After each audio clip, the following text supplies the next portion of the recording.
Rocky Mount, NC, Wayne Batchelor, a 72-year-old in northern North Carolina, tries to love everybody, and he would like you to know that he has nothing but love for Canadians, who are, it goes without saying,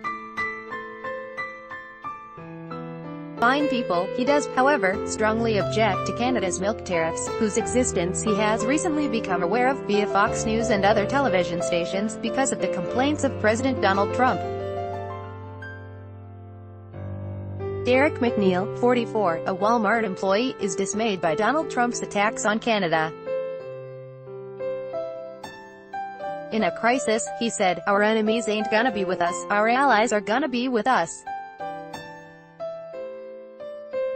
But he's making it hard for them to be with us. Daniel Dale, Toronto Star, Gail Brown, 63, with husband S.P. Brown, 65, asked of President Donald Trump, "What have the Canadians done to you?" Daniel Dale, Toronto Star, Tom Ellis, 64, a retired North Carolina state employee, asked of Trump's attacks on Canada, "How dumb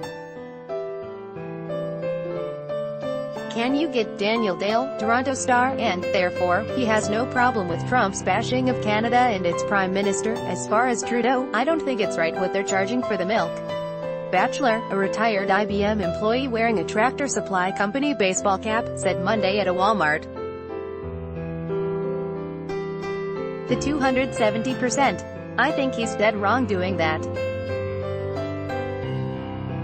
I think what Trump is after, and I think eventually we'll get it worldwide, is fair and equal trade. So I'm all for what Trump's trying to do. Derek McNeil, an off-duty Walmart freight handler, was sitting on a bench nearby. He was dismayed by Trump's words about Canada. Article continued below. "That's one of our allies," said McNeil, 44, who was dressed in Rastafarian symbols. "He's so far up Putin's tail, he don't know the difference. He go after our allies but buddy up to our enemies, and when everything hits the fan, our enemies ain't gonna be with us, our allies are gonna be with us. But he's making it hard for them to be with us." Trump's regular grumbling about Canadian trade practices has taken a vitriolic turn this week. The barrage of personal insults from Trump and his aides has alarmed politicians on both sides of the border and raised questions about the immediate future of the bilateral relationship. Last Saturday, the president called Trudeau dishonest and weak. On Sunday, two of his top advisors went on television and called Trudeau a bunch of other disparaging things. One said there was a special place in hell for the Prime Minister.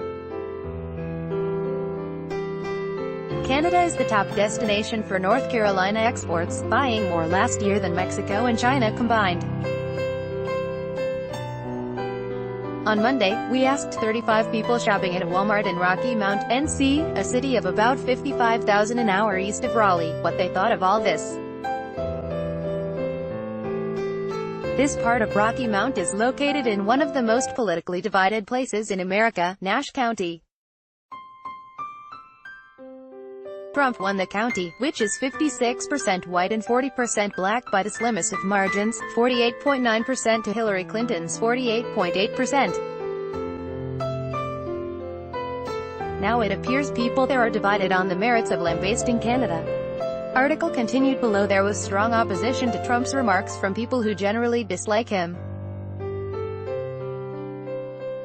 But there was support, with only mild criticism sprinkled in, from people who generally like him. The unscientific sample, most of the people who agreed to speak on the record were over the age of 55, showed just how quickly the president's arguments can take hold with his devoted base. And it suggested that Trump might be able to single-handedly damage Canada's reputation with a significant chunk of the American public, turning it into another partisan issue rather than the subject of universal agreement. "Whatever he's for, I'm for," said Effie Pearson, 76, when asked about Trump attacking Canada. "I think he's got the knowledge enough to know what is right and what is wrong. If he thinks that's right, I'll go with him." In a February poll by Gallup, 94% of Americans had a favorable view of Canada. In a 2016 poll by NBC, Canada had 75% approval, 3% disapproval. But in a poll this weekend by Public Policy Polling, just 66% approved of Canada, 13% disapproved, 22% were unsure. "I think Trump is right," said Kenneth Pittman, 78, a retired small businessman. "I saw on television where our trade deficit with Canada is like hundreds of millions of dollars. U.S. statistics show a U.S. surplus of billions. Canadian statistics, calculated differently, show a U.S.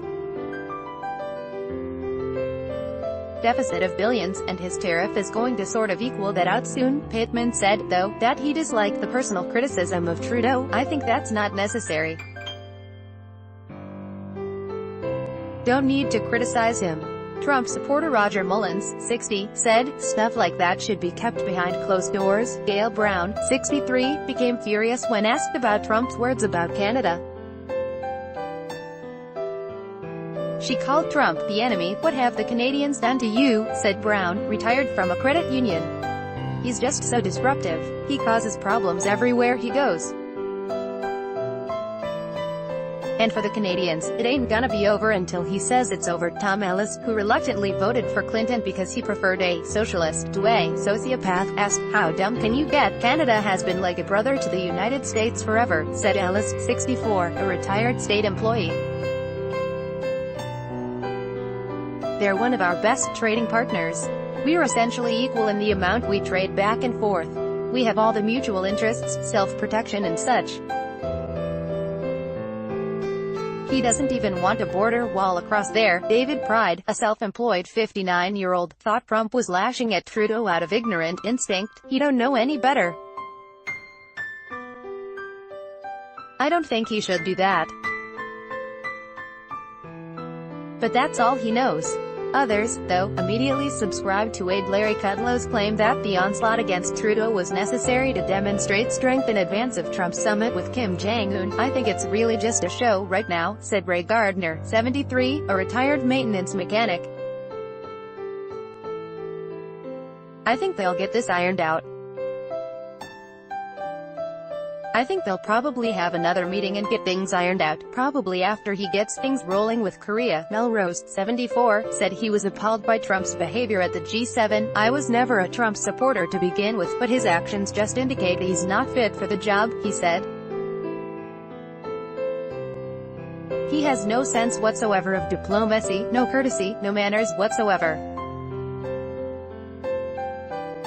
To show up late for meetings, to leave early, to criticize everyone at the meetings including the host. He's not presidential at all." Many of the people we approached said they had not heard of the spat with Canada at all.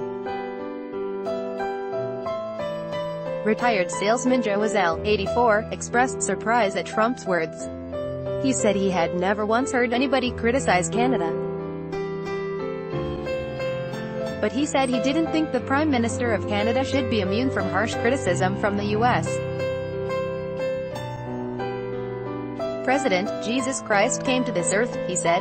"Didn't they criticize everything he did?" Brian Pelletier, an unemployed 37-year-old, said he couldn't, as a practicing Christian, denounce the president. But he offered some advice to his northern neighbors. "If you're a Canadian, I wouldn't take it personally," he said. "That's just who Trump is.